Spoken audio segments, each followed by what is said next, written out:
The stage is set in Germany for the 48th G7 meeting. While leaders have started arriving, like most high-stakes summit, the Ukraine-Russia war is going to dominate the talks. In one of the first, US President Joe Biden reached the host country. He was greeted with a red carpet welcome. He's on a 5-day trip to Europe. Biden will first attend the meeting of the Group of Seven, where he's expected to lead economic powers in the Bavarian Alps.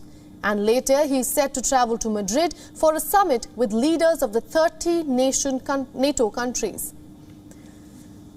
The G7 consists of 7 leading economies of the world, namely Canada, France, Germany, Italy, Japan, United Kingdom and United States.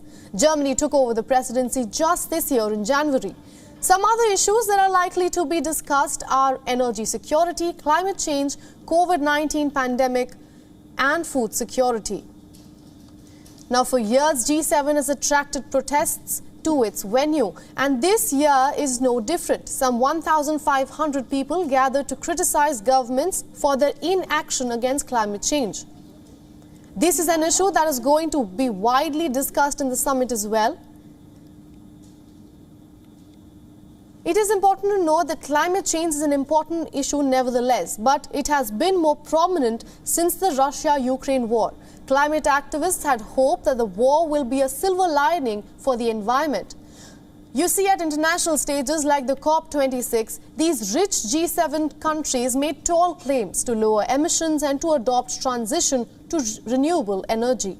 So now, when an unusual opportunity came up, activists were optimistic that countries will cut their dependence on fossil fuels. But that is not what is happening. Rich countries are making a dash for fossil fuels. So as Russia continues to burn its own natural resources, Western countries are investing elsewhere for new coal, oil and gas.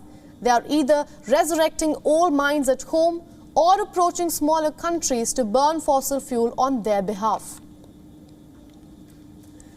The Group of Seven event will start in a couple of hours from now, and we will get you all the details. But for now, let's focus on a country that has been invited for the meeting but isn't a member of the grouping. India.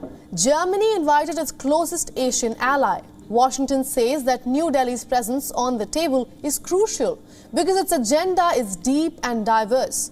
Now, this comes at the heel of the West and India's differing stance on the war. US and Europe have chosen to go the sanctions way, but India has chosen diplomacy. So will New Delhi's cameo in Germany affect its relations with Moscow? Well, G7 leaders say that the aim is not to splinter the two allies.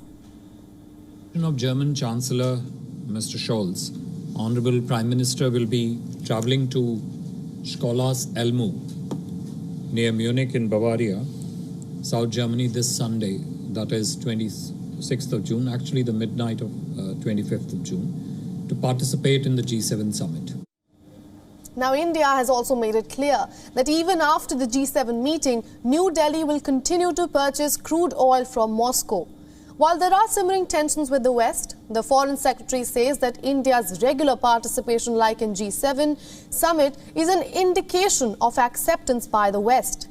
This will be Prime Minister Narendra Modi's second trip to Germany in 2 months. In May, he paid a visit for the 6th edition of the India-Germany Intergovernmental Consultations.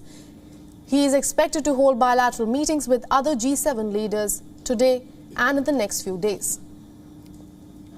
And for more on this, our principal diplomatic correspondent Siddhant Sibbal gets us a report from the G7 Media Center in Germany. Take a look. But holding summits is not an easy job. It's always chaos. But of course, the authorities make sure that it works out smoothly. And I'm here at the International Media Center, where the world's media is going to descend and give minute-to-minute update about what leaders had to speak about and what leaders had to say in the formal as well as the informal meeting. So this is the place where the media will be present. Of course, all provisions have been made when it comes to the media feels at home. There's provision to, of course, have the food as well, and of course internet connectivity remains an important buzzword for any journalist, and this place is no different, with smooth Wi-Fi connectivity and various ways in which you can make sure that you are able to deliver what are you here for. But largely this place where I'm standing is Garmisch, which is a village where this International Media Center has been located, and you can't go beyond this, because beyond this is the place where the G7 leaders are going to meet, and lot of security personnel are present. Almost 18,000, according to news reports, security personnel have been deployed so that there is no untoward incident when it comes to the entire smooth operation of the G7 summit. With video journalist Siddhant Sibbal for WION at the International Media Center in Garmisch, Germany.